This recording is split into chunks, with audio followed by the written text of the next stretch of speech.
Di antara benda yang akan berlaku sebelum datangnya kiamat, akan berlakunya fitnah yang begitu banyak. Di antara satu benda yang berlaku, bagaimana kita semua tuan-tuan, saya dan tuan-tuan, kita suka menangguh mohon kemaafan kepada kedua ibu dan ayah. Bila kita nak minta maaf ni, saat lagi ni habis mayang raya, saat lagi perkara nak salam, nak cium, nak pergi duit raya, tuan-tuan kita. Tuan-tuan, bermula daripada hari ni, sama-sama kita betulkan balik dalam kehidupan kita, minta maaf kepada mak dan ayah ni kalau boleh setiap hari, tuan-tuan.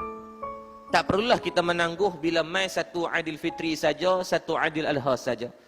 Tuan-tuan, bukankah dosa yang kita buat dengan mereka setiap hari? Sebelum kita nak boleh sampai survive sampai tara macam ni, tuan-tuan, berapa lama kita membesar dengan mereka? Maka ingat, dalam hubungan anak-anak dengan mak ayah ini cukup besar. Saat lagi tuan-tuan nak keluar, tuan-tuan cek handphone masing-masing. Tuan-tuan cek dalam handphone masing-masing, tuan-tuan buka dalam history call ataupun log call kita. Tuan-tuan cuba scroll tengok balik, bila tuan-tuan terakhir kalinya tuan-tuan call mak dan ayah tuan-tuan. Tuan-tuan bukan kepentingan tuan-tuan nak maklum kalau dia nak balik bila, tapi ni saja tuan-tuan call untuk ambil berat pasal dia. Kalaulah nama mereka jarang naik dalam telefon tuan-tuan, maka itulah nanti anak-anak kita akan buat kepada kita. Dalam hadis Nabi sebut, man la yarham la yurham.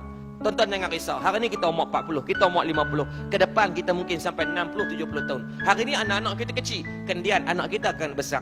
Maka balasan yang dia akan balas kepada kita setimpal dengan apa yang kita buat hari ni.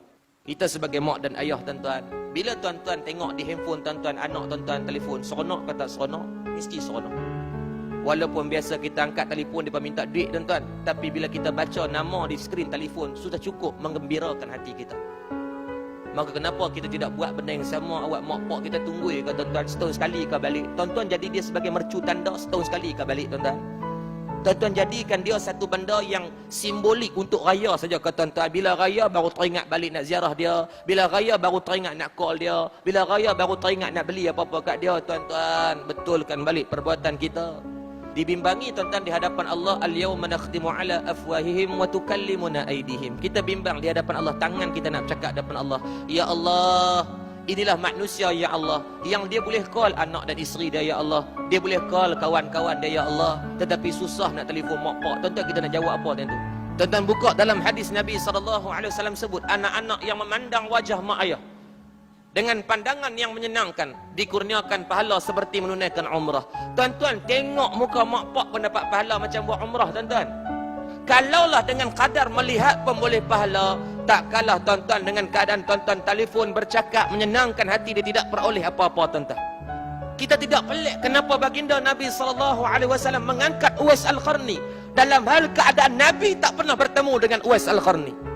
Tuan-tuan balik buka Uwais Al-Qarni, tuan-tuan, dia seorang sahabat yang tak pernah pun dia berperang pada mana-mana peperangan.